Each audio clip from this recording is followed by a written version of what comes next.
Eagles went young quarterback, right? Jalen Hurts, they just drafted him 3 years ago, and they've been able to mold him within 3 years. All right, Mahomes, we forget. We feel like he's been in the league for 10 years, but it's only been a few years as well. All right, he's done a lot. He's made it to a lot of playoff appearances. But how about this NFL draft class at quarterback being the deepest quarterback draft class we've probably seen in a very long time? All right. I mean, let me just list off the top five rankings, right? So you have Bryce Young, most likely to go first.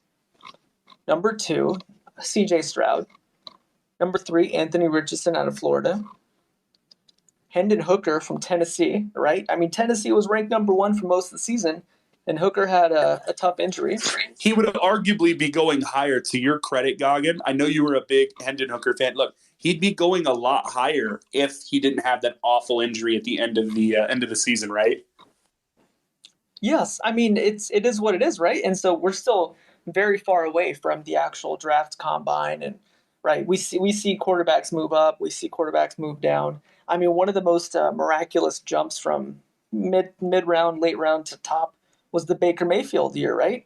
Baker, I mean, people couldn't believe that Baker was going to go number one, and he actually went number one. You know, looking at the top five right now, it is kind of interesting, man. There's one name that kind of jumps off there for me that's going to be available to some late round teams / middle of the tier teams, maybe teams that aren't terrible. I got to bring them up, man. Anthony Richardson, you know, coming out as a sophomore, like, wow, people are really drafting this kid on our favorite word on the pod, potential. Do you like the potential prospect here? I know this isn't a draft episode, but early feelings, man. We've watched a lot of Florida film. What is your thoughts?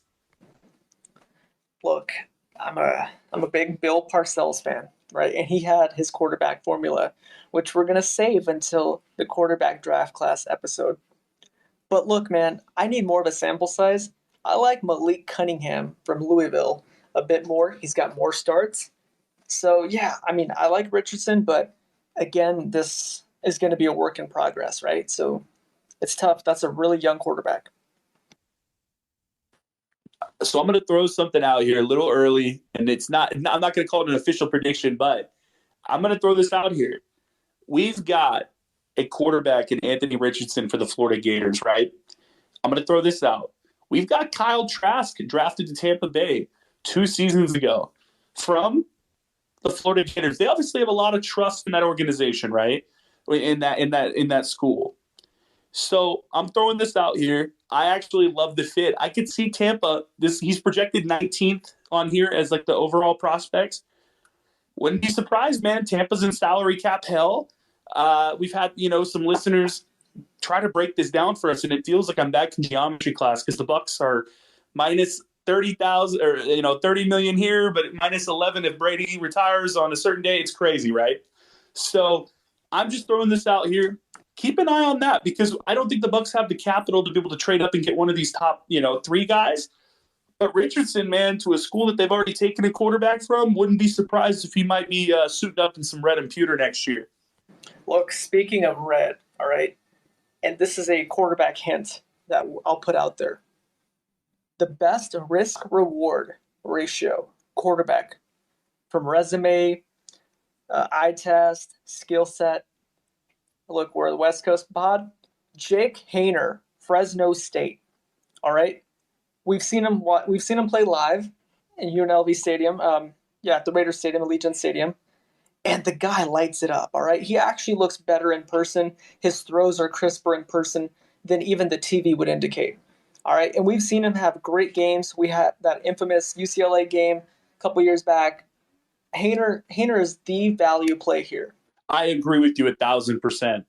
I'm a massive fan of Jake Haener. That was also somebody that I was paying attention to in terms of seeing him low on that board there. I love it. I'm going to be honest with you. I think he is a guy, if you're a team that has a starting quarterback, but you want to potentially, maybe they got a couple years left, or maybe they're injury prone. Maybe you're the San Francisco 49ers, huh? You go and get yourself a guy like this, a guy that has a very high ceiling, but definitely going to need to develop, going to need to catch up to the NFL speed. I wouldn't be surprised if he's the next Brock Purdy.